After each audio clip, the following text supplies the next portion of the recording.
ऋषिः अनुष्टुप् छन्दः संकर्षणमूर्तिस्वरूपो योऽसावादित्य परमपुरुष स एष रुद्रो देवता। नमः शिवायेति बीजं शिवतरायेति शक्तिः महादेवायेति कीलकम् श्री सांब सदाशिव प्रसाद सिद्ध्यर्थे जपे विनियोगः।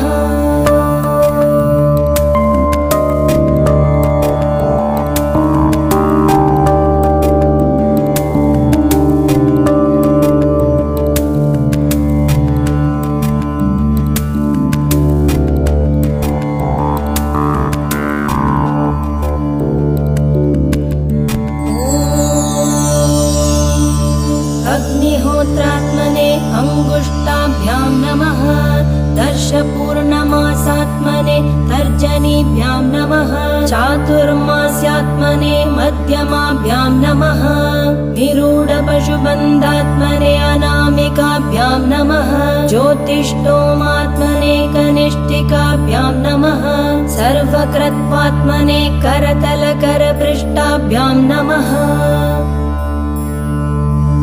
अग्निहोत्रात्मने हृदयाय नमः दर्शपूर्णमासात्मने शिरसे स्वाहा चातुर्मास्यात्मने शिखायै वषट् निरूढपशुबन्धात्मने कवचाय हुं ज्योतिष्ठोमात्मने नेत्रत्रयाय वोषट् सर्वकृत्वात्मने अस्त्राय फट् भूर्भुवः सुवरोमिति दिग्बन्धः।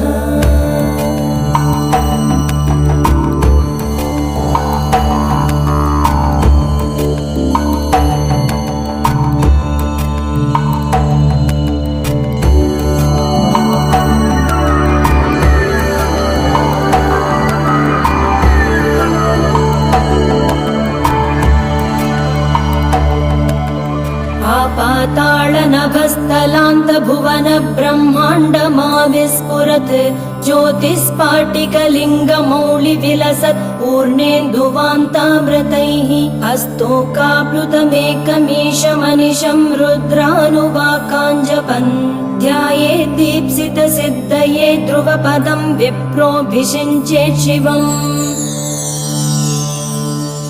ब्रह्माण्डव्याप्तदेहाभसितहिमरुचाभासमाना भुजङ्गैः कण्ठे कालाकपर्दा कलितशशिकला चण्डकोदण्डहस्ता रक्षारुद्राक्षमाला प्रकटितविभवा शाम्भवा मूर्तिभेदाः रुद्रा श्रीरुद्रसूक्तप्रकटितविभवा न प्रयच्छन्तु सौख्यम्।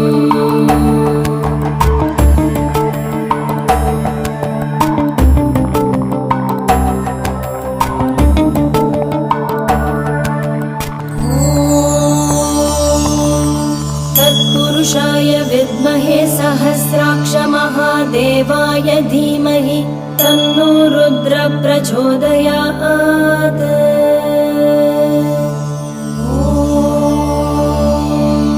सर्वेश्वराय विद्महे शूलहस्ताय धीमहि तन्नो रुद्र प्रचोदयात्।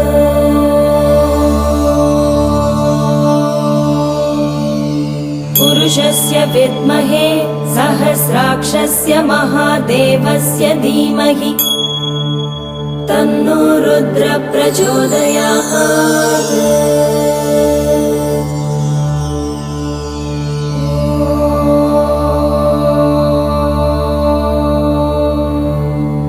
च मे मयश्च मे प्रियं च मे नुकामश्च मे कामश्च मे सौमनसश्च मे भद्रं च मे श्रेयश्च मे वस्यश्च मे यशश्च मे भगश्च मे द्रविणं च मे यन्ता च मे धर्ता च मे क्षेमश्च मे धृतिश्च मे विश्वं च मे महश्च मे संविच्च मे ज्ञातं च मे सूश्च मे प्रसूश्च मे सीरं च मे लयश्च ऋतं च मे अमृतं च मे अयक्ष्मं च मे अनामयश्च मे जीवातुश्च मे दीर्घायुत्वं च मे अनमित्रं च मे अभयं च मे सुगं च